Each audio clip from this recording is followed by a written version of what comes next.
কালাভুনা রান্নাতে স্পেশাল একটা মশলা দিতে হয়, যেটা না দিলে কখনোই কালাভুনা টেস্ট পাওয়া যাবে না। আর এটা হয়তো অনেকেই জানেন না। আজকে চট্টগ্রামের অথেন্টিক কালাভুনা রেসিপিটা শেয়ার করছি। আর এই রেসিপিতে কোনো রকম ঝামেলা নেই। তাছাড়া যে কোনো ঘরোয়া আয়োজনে এই কালাভুনা হতে পারে একটা হিট রেসিপি।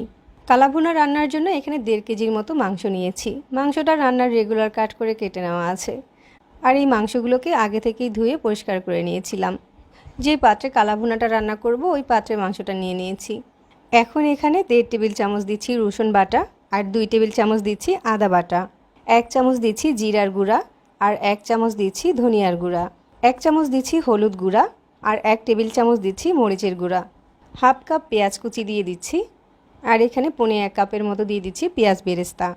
এখন এখানে দিয়ে দিচ্ছি 5টার মতো এলাচ, 2-3 টুকরা দারুচিনি, 4-5টা লং দিয়ে দিচ্ছি, 2-3 টুকরা তেজপাতা দিয়ে দিচ্ছি, আর 1 চামচের মতো কালো গোলমরিচ দিয়ে দিচ্ছি। লবণ দিয়ে দিচ্ছি পরিমাণ মতো। এখন এখানে বেরেস্তা ভাজা তেল দিয়ে দিচ্ছি হাফ কাপ, আর 2 টেবিল চামচের মতো দিয়ে দিচ্ছি সরিষার তেল। কেউ চাইলে পুরো রান্নাটা সরিষার তেল দিয়েও করতে পারেন। এখন হচ্ছে এই মশলাগুলোর সাথে মাংসটাকে খুব ভালো করে মাখিয়ে নিচ্ছি। মাংসের সাথে মশলা মেশানোর কাজটা একটু ভালো করে করতে হবে। মাংসের সাথে মশলাটা খুব ভালো করে মেশানো হয়ে গেলে এটাকে আমি 1 ঘন্টার জন্য রেস্টে দিয়ে দিচ্ছি।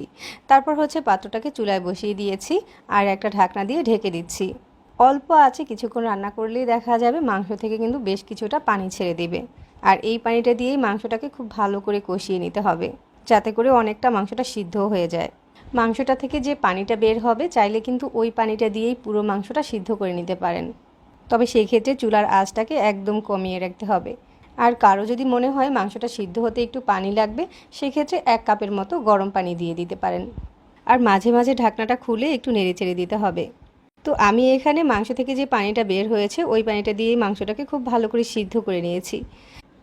এই পর্যায়ে হচ্ছে আমি এখানে দিয়ে দিচ্ছি 1/4 কাপের মতো টমেটো সস, আর 1 টেবিল চামচ দিচ্ছি সয়া সস। কালাভুনাতে এই দুটো সসই ব্যবহার করার চেষ্টা করবেন, তাহলে কালাভুনার টেস্ট অনেক গুণ বেড়ে যায়। তারপর হচ্ছে নেড়েচেড়ে মাংসটাকে আরও 5 মিনিটের মতো জাল করে নিয়েছি। এখন হচ্ছে কালাভুনার জন্য সেই স্পেশাল মশলাটা বানিয়ে নিচ্ছি। এখানে হাফ চামচ দিয়ে দিচ্ছি জিরা, সাথে নিচ্ছি অল্প একটু জয়ফল আর জয়ত্রী, একটা স্টার অ্যানিস নিচ্ছি, আর একটা কালো এলাচ নিচ্ছি, 1 চামচ নিচ্ছি কাবাব চিনি, আর 1 চামচ নিচ্ছি রাঁধুনি। এই মশলাগুলোকে হচ্ছে একসাথে গুঁড়ো করে নিব। এখান থেকে বাকি মশলাগুলো হাতের কাছে না থাকলে স্কিপ করতে পারবেন, কিন্তু এখানে রাঁধুনিটা কোনোভাবেই স্কিপ করা যাবে না, তাহলে কালাভুনার একদম টেস্টটাই পাওয়া যাবে না। এবার হচ্ছে কালো ভুনার স্পেশাল মশলাটা দিয়ে দিচ্ছি। মশলাটা দেওয়ার পর মাংসের কালারটা অনেকটাই কালচে হয়ে যাবে।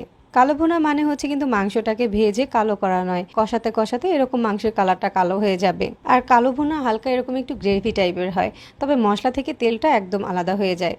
এখন হচ্ছে কালো ভুনার জন্য বাগারটা রেডি করে নিচ্ছি। কড়াইতে 1/4 কাপের মতো সরিষার তেল দিয়ে দিচ্ছি, 3-4টা শুকনো মরিচ দিয়ে একটু ভেজে নিচ্ছি। তারপর হচ্ছে এখানে হাফ কাপ পেঁয়াজ কুচি দিচ্ছি, আর কিছু রসুন কুচি দিচ্ছি। এগুলোকে এখন ভেজে নিব। আর কালো ভুনার বাগারটা এভাবে সরিষার তেলেই দিতে চেষ্টা করবেন। এবার হচ্ছে বাগারের ভিতরে মাংসটাকে ঢেলে দিচ্ছি, আর নেড়েচেড়ে বাগারটাকে মিশিয়ে দিচ্ছি। এখন মাংসের কালারটা দেখতে ঠিক এরকম হয়েছে। কালো ভুনাতে মাংসটা পুড়ে যাবে না, বাট দেখতে একদম কালো হয়ে যাবে। এটাই হচ্ছে কালো ভুনার আসল বৈশিষ্ট্য। চট্টগ্রামের অথেন্টিক কালো ভুনাটা নাকি এভাবেই রান্না করা হয়। আমি বাসায় অনেকবার রান্না করেছি, আর আমার কাছে এর টেস্টটা একদম পারফেক্ট মনে হয়েছে। চাইলে আঁশ দিয়ে এভাবে একদম সিম্পল ওয়েতে কালা ভুনাটা রান্না করতে পারেন। যাদের কাছে সহজে রেসিপিগুলো ভালো লাগে তারা আমাদের পেজ ফলো করতে পারেন আর চ্যানেল সাবস্ক্রাইব করতে পারেন।